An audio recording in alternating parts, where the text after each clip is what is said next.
Hello aspirants, welcome to our channel Way to Get Hope. நம்ம இன்னைக்கு February 13க்கான current affairs தான் பார்க்க போறோம். First question. Magical Healing 2024 நடைமுறைகள் மற்றும் தடுப்பு மசோதாவுக்கு ஒப்புதல் அளித்துள்ள மாநிலம் எது? ஆப்ஷன் பார்க்கலாம். மேகாலயா, திரிபுரா, அஸ்ஸாம், குஜராத். இதுக்கான ஆன்சர் அஸ்ஸாம். வடகிழக்கு மாநிலமான அஸ்ஸாம்ல தான் இந்த மேஜிக்கல் ஹீலிங் நடைமுறைகள் மசோதா நடைமுறைப்படுத்தப்பட்டது.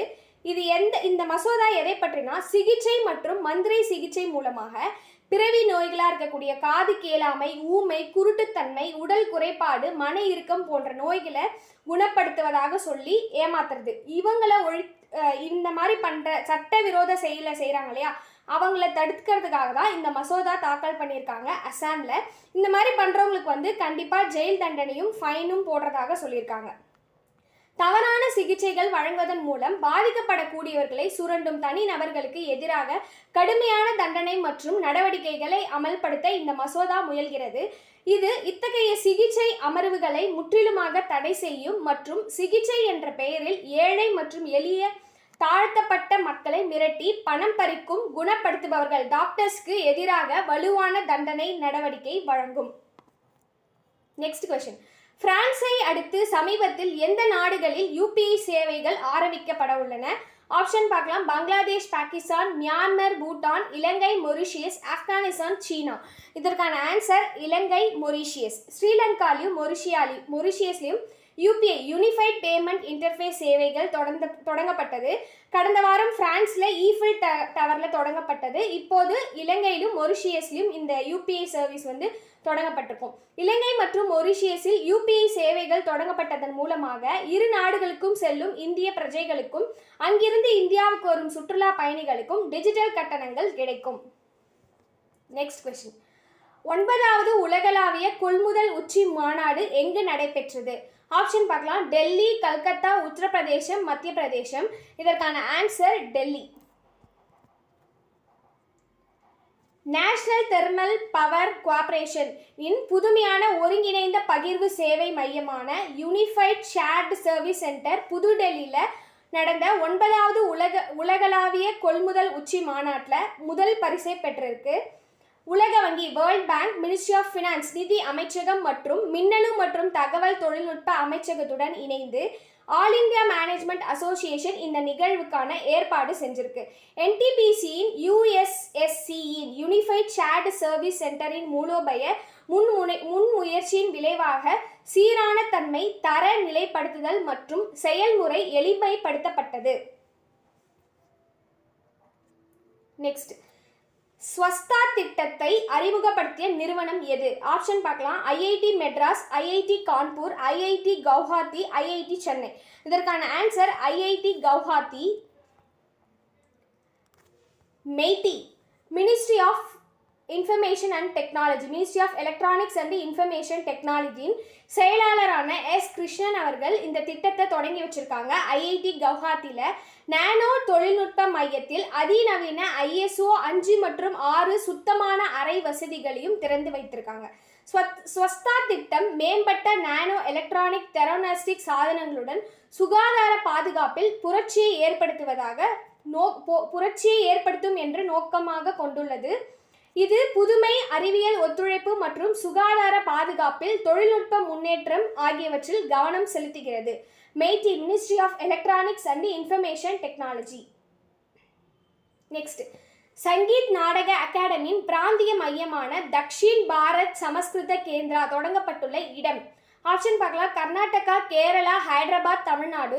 இதற்கான ஆன்சர் ஹைதராபாத். சவுத் இந்தியாவில் முதல் முறையாக சங்கீத் நாடக அகாடமி ஆரம்பிச்சிருக்காங்க. தக்ஷின் பாரத் சமஸ்கிருத கேந்திரா ஹைதராபாத்தில். தென்னிந்தியாவின் துடிப்பான கலாச்சார பாரம்பரியத்தை கொண்டாடும் நோக்கில் ஹைதராபாத்தில் இந்த சங்கீத் நாடக அகாடமியின் பிராந்திய மையத்தை கலாச்சார அமைச்சகம் தொடங்குகிறது. எங்கன்னா ஹைதராபாத்தில் சங்கீத் நாடக அகாடமியின் பிராந்திய மையம் தக்ஷிண பாரத் சமஸ்கிருத கேந்திரா முன்னாள் துணை ஜனாதிபதி வெங்கையா நாயுடு மற்றும் மத்திய சுற்றுலா மற்றும் கலாச்சார அமைச்சர் கிஷன் ரெட்டி ஆகியோரால் இது திறக்கப்பட்டது. தென்னிந்திய கலாச்சார மையத்தின் திறப்பு விழாவுடன் இந்த விழாவுக்கு கூட பாரத் கலா மண்டபம் அரங்கத்திற்கும் அடிக்கல் நாட்டப்படுகிறது. இந்த பாரத் கலா மண்டபம் ஆடிட்டோரியம் எங்கே கட்டுறாங்கன்னா மதாப்பூர், ஹைதராபாத்தில் இருக்கக்கூடிய மதாப்பூரில். சங்கீத் நாடக அகாடமியில் வந்து எதன் கீழே வருதுன்னா மினிஸ்ட்ரி ஆஃப் கல்ச்சர் கீழே வருது. எந்தெந்த ஃபீல்ட்லன்னா இசை, மியூசிக், டான்ஸ், டிராமா, இசை, நடனம் மற்றும் நாடகம் போன்ற வடிவங்களில் வெளிப்படுத்தும் இந்தியாவின் பல்வேறு கலாச்சாரத்தின் பரந்த அருவருவமான பாரம்பரியத்தை பாதுகாப்பதற்காக அதை மேம்படுத்துவதற்காகவும் 1953ஆம் ஆண்டில் நாட்டின் கலையின் உச்ச அமைப்பான சங்கீத் நாடக அகாடமி நிறுவப்பட்டது. அப்போ சங்கீத் நாடக அகாடமி எப்போ நிறுவப்பட்டிருக்காங்கன்னா 1953. இசை, நடனம் மற்றும் நாடகம். அகாடமியின் நிர்வாகம் அதன் பொதுக்குழுவில் உள்ளது. அகாடமியின் தலைவர் வந்து 5 வருஷத்துக்கு நியமிக்கப்படுவார். யாருன்னா பிரசிடென்ட் நியமிக்கப்படுவார். அகாடமியின் செயல்பாடுகள் அகாடமியின் மெமரண்டம் ஆஃப் அசோசியேஷன் 1961 செப்டம்பர் 11 அன்று ஒரு சங்கமாக பதிவு செய்யப்பட்டதால் ஏற்றுக்கொள்ளப்பட்டது. Next question. ICC அண்டர் 19 உலக கோப்பை 2024 வெற்றி பெற்ற அணி எது? ஆப்ஷன் பார்க்கலாம். India, Pakistan, Australia, Sri Lanka. ICC 19 வயதுக்குட்போருக்கான உலக கோப்பை 2024 இறுதிப் போட்டியில் இந்தியாவை வீழ்த்தி ஆஸ்திரேலியா 4வது முறையாக கோப்பையை வென்றிருக்கு. இந்தியா வந்து 6 முறை சாம்பியன் பட்டம் வெல்லும் வாய்ப்பை இறுதியில் வந்து இழந்தது மட்டும் இல்லாமல் கடந்த 12 மாதங்களில் ஆஸ்திரேலியாவுடனான இறுதிப் போட்டியில் நாட்டின் 3வது உலக கோப்பை தோல்வியையும் இது குறிக்கிறது. Next question. சுனபேடா வனவிலங்கு சரணாலயம் எந்த மாநிலத்தில் அமைந்துள்ளது? ஆப்ஷன் பார்க்கலாம். ஒடிசா, பீகார், தமிழ்நாடு, கேரளா. இந்த சுனபேடா வனவிலங்கு சரணாலயம் எங்கே இருக்குன்னா ஒடிஷாவில் இருக்குது. ஒடிஷா நுவபாடா மாவட்டத்தில் தான் இந்த சுனபேடா வனவிலங்கு சரணாலயம் அமைந்துள்ளது. சுனபேடா வனவிலங்கு சரணாலயம் எப்போ நிறுவப்பட்டிருக்காங்கன்னா 1983ஆம் ஆண்டு. இந்த சரணாலயம் சத்தீஸ்கரின் சிதநதி மற்றும் உடந்தி சரணாலயங்களை ஒட்டி 600 சதுர கிலோமீட்டர் பரப்பளவில் அமைந்துள்ளது. பீடபூமிகள், பள்ளத்தாக்குகள் மற்றும் நீர்வீழ்ச்சிகள் போன்ற பல்வேறு வாழ்விடங்களை கொண்டுள்ளது. இது ஜொயிங் ஆற்றின் நீர்பிடிப்பு பகுதியாக செயல்படுகிறது. வறண்ட இலையுதிர் வெப்பமண்டல காடுகள், பீஜா, தேக்கு மற்றும் புலிகள், சிறுத்தைகள் உள்ளிட்ட சிறுத்தைகள் உள்ளிட்ட விலங்கினங்கள் இங்கே இருக்கு. ஒரிசா மற்றும் சத்தீஸ்கர் இடையே அரிய காட்டு எருமைகளுக்கு இடம்பெயர்வு இணைப்பாக இந்த சரணாலயம் செயல்படுகிறது. நெக்ஸ்ட். கடல் மற்றும் வளிமண்டலத்தை ஆய்வு செய்வதற்கான நாசா சமீபத்தில் ஏவப்பட்ட செயற்கைக்கோள் எது? ஆப்ஷன் பார்க்கலாம். Stars 1, ROSAT, PACE, astro A. இதற்கான ஆன்சர் பேஸ்.